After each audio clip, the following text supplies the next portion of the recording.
जय श्री कृष्ण विद्यार्थियों, आज हम प्रश्नावली 3.3 का पहला प्रश्न करेंगे। निम्न समीकरणों के युग्म को विलोपन विधि तथा प्रतिस्थापना विधि से हल कीजिए। कौन सी विधि अधिक उपयुक्त है? तो हमने प्रतिस्थापन विधि पहले कर ली थी, आज हम विलोपन विधि से करेंगे। इसका पहला प्रश्न है x + y = 5 और 2x - 3y = 4। तो यह प्रश्न है, इसको हम प्रतिस्थापन विधि से हल करेंगे। तो इसके लिए क्या करना है, देखिए x या y किसी एक का गुणांक बराबर करना है, कोफिशिएंट बराबर करना है। देखो यहाँ x का गुणांक 1 है, यहाँ 1 है, यहाँ x का गुणांक 2 और y का गुणांक 3 है। तो हम समीकरण नंबर इसे 1 दे देते हैं और इसको समीकरण नंबर 2। समीकरण 1 को आप चाहो जैसे कर सकते हो, x का गुणांक बराबर करते हैं, 2 से गुणा करेंगे, को 2 से गुणा करने पर तो ये हो जाएगा 2x + 2y = 10। ये है जो समीकरण लिख देंगे वापस, 2x - 3y = 4। अब देखिए गुणांक बराबर हो गए x के। अब चिन्ह देखो इनका, ये प्लस का है, ये भी प्लस का है, तो जोड़ने पर 4 हो जाएंगे, पर यहाँ कर देंगे घटाने पर तो इसका क्या हो जाएगा, चिन्ह उल्टा हो जाएगा। ये प्लस का हो गया माइनस, माइनस का प्लस और प्लस का माइनस। जो संख्या नीचे वाली है उनका चिन्ह चेंज होगा। ये प्लस है तो माइनस हो गया, माइनस है तो प्लस हो गया, प्लस है तो माइनस हो गया। ये संख्या प्लस की और ये माइनस की कट गए। ये 2 प्लस के, 3 भी प्लस के, तो 6y 5y हो गए जुड़ के, 2 और 3 5। ये 10 प्लस के, 4 माइनस के, 10 में से 4 गए, पीछे बच गए 6। तो y = 6, ये 5 आ गए भाग में, तो 6/5 ये आ गया y का मान। इसको अपन समीकरण 1 या 2 किसी में रख सकते हैं। तो समीकरण 1 में y का मान रखने पर, समीकरण 1 में y का मान रखने पर तो यहाँ क्या हो जाएगा, देखो x + y के जगह पर 6/5 = 5। 6/5 प्लस का इधर आया तो माइनस का हो गया। अब लघुत्तम लेंगे तो लघुत्तम आया 5। 1 का भाग 5 में दिया 5 बार, 5 को 5 से गुणा किया 25। 5 का भाग 5 में दिया 1 बार, 1 को 6 से गुणा किया 6। 25 में से 6 गया 19/5। हम लास्ट में आंसर लिख देंगे, x = 19/5 और y = 6/5। यह पहला प्रश्न है। ऐसे ही दूसरा प्रश्न, 3x + 4y = 10 और 2x - 2y = 2। तो इसमें समीकरण को 2 से गुणा कर लेंगे तो y के गुणांक बराबर हो जाएंगे, फिर उनको जोड़ देंगे तो आंसर आ जाएंगे। अगला प्रश्न ऐसे ही है, 3x - 5y - 4 = 0 और 9x = 2y + 7। तो इसमें क्या करना है, पहले पक्षांतरण करना है, इस रूप में चेंज करना है ऊपर वाले प्रश्न जैसे। इधर x और y और इधर अचर पद, मतलब 4 का पक्षांतरण कर देंगे, इधर 2y का पक्षांतरण कर देंगे। फिर आप खुद करें, ये हो जाएगा 3x - 5y = 4 और ये हो जाएगा 9x - 2y = 7। तो आप खुद कर सकते हैं इसको। प्रश्न नंबर 4 अपन करते हैं। देखिए 4 नंबर प्रश्न करते हैं, x/2 + 2y/3 = -1 है। तो सबसे पहला काम यहाँ लघुत्तम लेंगे, 2 और 3 का लघुत्तम आया 6। 2 का भाग 6 में दिया 3 बार, 3 को x से गुणा किया तो 3x। 3 का भाग 6 में दिया 2 बार, 2 को 2 से गुणा किया 4y = -1। अब ये 6 भाग का है तो उधर आएगा गुणा में हो जाएगा, तो 3x + 4y और 6 एकम 6, समीकरण नंबर 1। अब इसको हल करते हैं तो लघुत्तम आया 3। 1 का भाग 3 में दिया 3 बार, 3 को x से गुणा किया 3x। 3 का भाग 3 में दिया 1 बार, 1 को y से गुणा किया y। ये 3 भाग का उधर जाएगा तो गुणा हो जाएगा, तो 3x - y = 3 3 9, समीकरण नंबर 2। इसके आगे देखो, दोनों में x का गुणांक 3 है, यहाँ पर भी 3 है, तो सीधा इसको नीचे लिख दूं इसके, 3x - y = 9। x के गुणांक दोनों समान चिन्ह के हैं तो क्या करना पड़ेगा, घटाना पड़ेगा। अगर अलग अलग चिन्ह हो तो जोड़ना। जब भी घटाने पर करते हैं तो इस नीचे वाली संख्या में चिन्ह उल्टा करना है। प्लस का हो गया माइनस, माइनस का प्लस और प्लस का माइनस। ये प्लस का ये माइनस का कट गए। 4 प्लस का 1 प्लस का 4, 1 5y। 9 माइनस का 6 माइनस का 9 और 6 जुड़ के हो गए 15। अब माइनस प्लस के 5 गुणा में देते रहेंगे, भाग में हो जाएंगे, तो 15 में 5 का भाग दिया तो -3, y = -3 आ गया। ये अपन समीकरण 1 में रख देंगे। समीकरण एक में या दो में किसी में रख सकते हैं बोले अपन। समीकरण एक में y का मान रखने पर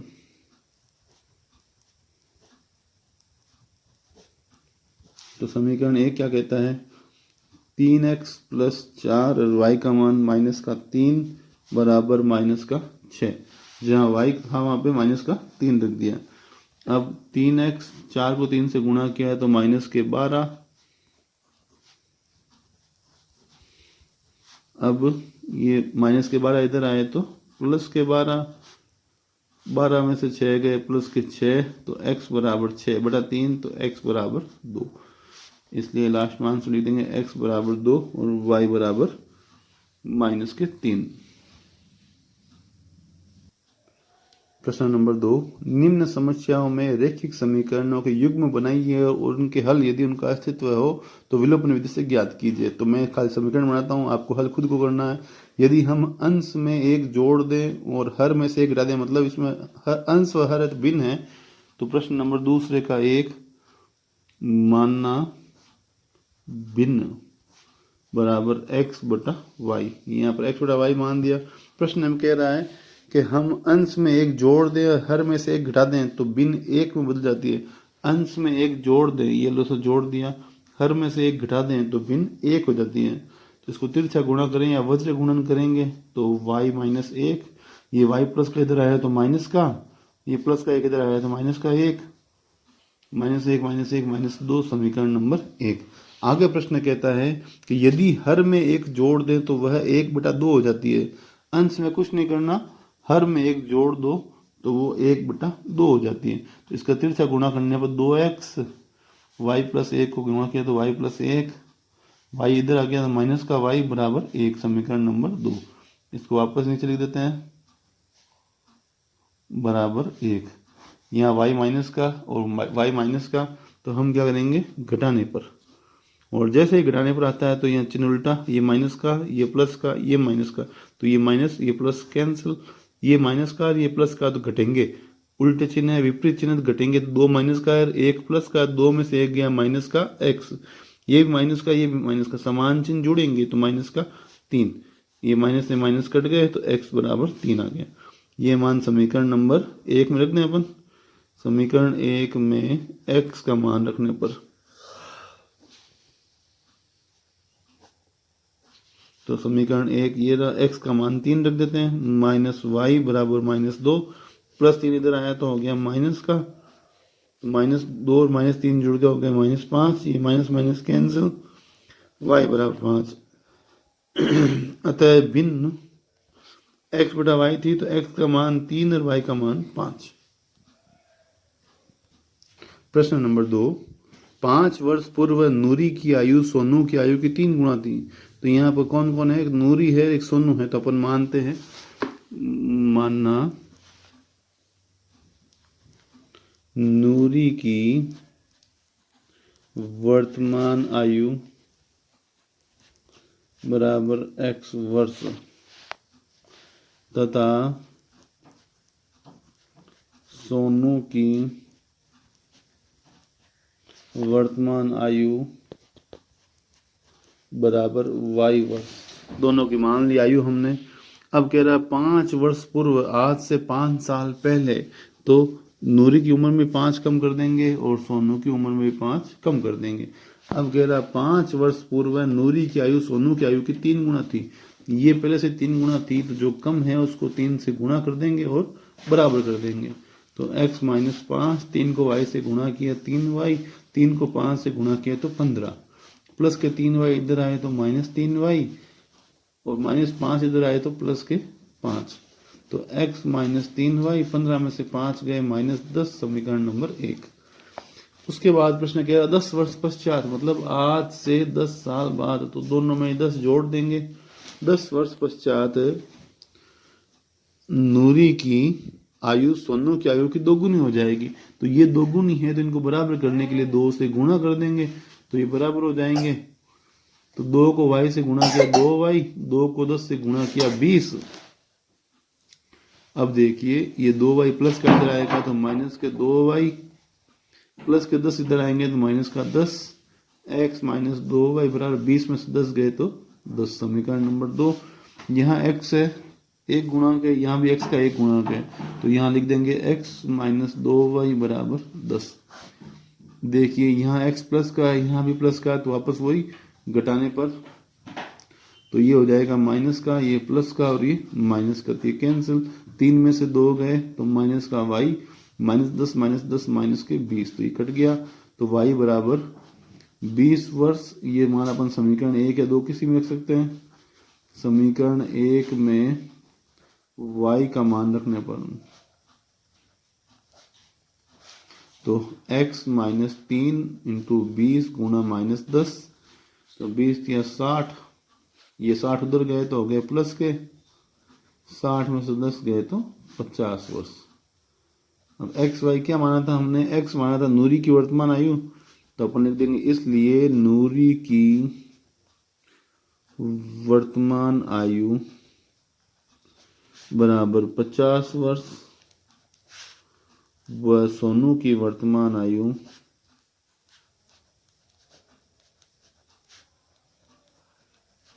बराबर कितना था, 20 वर्ष। प्रश्न नंबर 3, 2 अंकों की संख्या के अंकों का योग 9 है। 2 अंकों की संख्या, तो जब भी 2 अंकों की संख्या माने, क्या मानेंगे अपन, माना 2 अंकों की संख्या से आप बल्कि याद करें, समझें, 2 अंकों की संख्या जब भी माननी है उसमें 10x प्लस वाई मानेंगे। ऐसा क्यों होता है, जैसे मान लो मैं लिखूँ 52 है, तो 52 को अपन क्या लिखेंगे, 50 प्लस 2, और 50 को क्या लिखेंगे, 10 गुणा 5 प्लस 2। तो जो इकाई का अंक है वो इकाई और दहाई का अंक 10 से गुणा हो रहा है। तो वैसे ही मान लो संख्या एक्स वाई है, तो वाई इकाई के स्थान पर तो 1 से गुणा हुआ और एक्स दहाई पे तो 10 से गुणा हुआ, 10x प्लस वाई। अब प्रश्न कह रहा है 2 अंकों की संख्या के अंकों का योग 9 है, अंक है एक्स वाई, तो x प्लस वाई बराबर 9, समीकरण नंबर 1। फिर आगे प्रश्न कह रहा है इस संख्या का 9 गुणा, ये लो सा 10x प्लस वाई का कर दिया अपन ने 9 गुणा। संख्या के अंकों को पलटने से बड़ी संख्या का 2 गुना है, अंकों को पलटने जहाँ x है वहाँ y आ जाएगा, y की जगह पर x आ जाएगा, तो यहाँ हो जाएगा 10y प्लस x। ये संख्या 2 गुनी है, तो हम क्या कर देंगे, जो छोटी है उसको 2 से गुणा कर देंगे तो बराबर हो जाएगा। वापस एक बार प्रश्न देखें, इस संख्या का 9 गुना, संख्या को स्थान पलटने से बड़ी संख्या का 2 गुना है, तो ये संख्या 2 गुना थी तो हमने 2 से गुणा कर दिया। अब इसका क्या कर देंगे, हम गुणा करेंगे 9 से, तो 9 into 10 90x, 9 into Y 9y, 2 into 10y तो 20y, 2 इंटू एक्स तो 2x, इनका कर देंगे पक्षांतरण।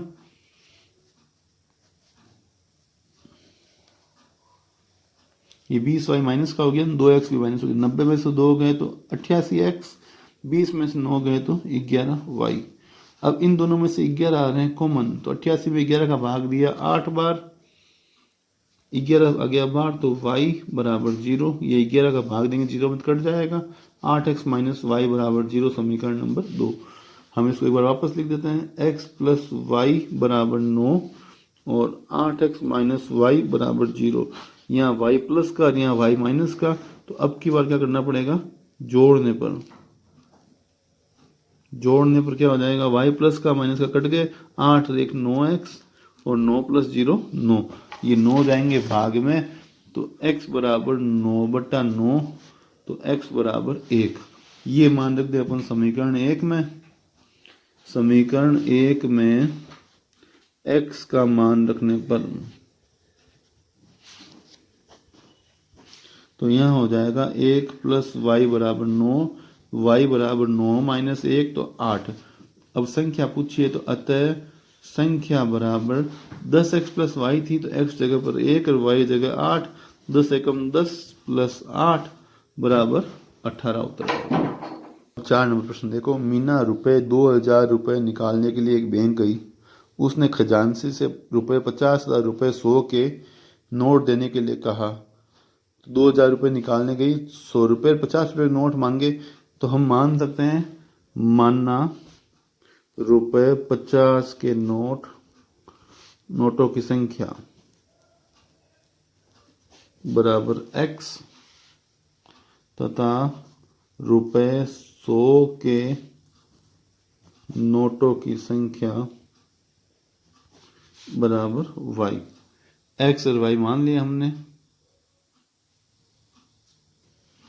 अब प्रश्न आगे कहता है कि मीना ने कुल 25 नोट प्राप्त किए, तो कुल 25 मिले मतलब x प्लस वाई बराबर 25 नोट हुए, समीकरण 1। और कह रहा है कुल 2000 रुपये नोट थे, तो 50 रुपए के x नोट तो रुपए हो गए 50x, 100 रुपए के वाइट नोट थे तो 100 वाई, और कुल मिला के 2000 रुपये थे। अब इनमें से 50 आ रहा है कॉमन, तो 50 में 12 आया तो x बच गया, और 100 में 50 का भाग दिया तो 2y बराबर 2000। ये 50 गए भाग में, तो x प्लस 2y 2000 बटा 50, 0 से 0 कैंसिल, तो x प्लस 2y 5 का भाग 20 में दिया 4 बार 40, समीकरण 2। अब इन दोनों को हल करके आप x y के मान निकाल सकते हो। 5 नंबर प्रश्न, किराए पर पुस्तकें देने वाले किसी पुस्तकालय का प्रथम 3 दिनों का एक नियत किराया है, तो उसके बाद प्रत्येक अतिरिक्त दिन का अलग किराया है। तो पहले 3 दिन का तो फिक्स किराया है, तो अपन ने मान लिया प्रथम 3 दिनों का किराया, माना प्रथम 3 दिनों का किराया बराबर x रुपए, व प्रत्येक अतिरिक्त दिन का किराया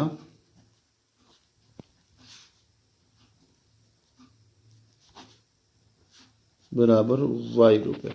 3 दिन का x रुपए, अतिरिक्त दिन का y रुपए।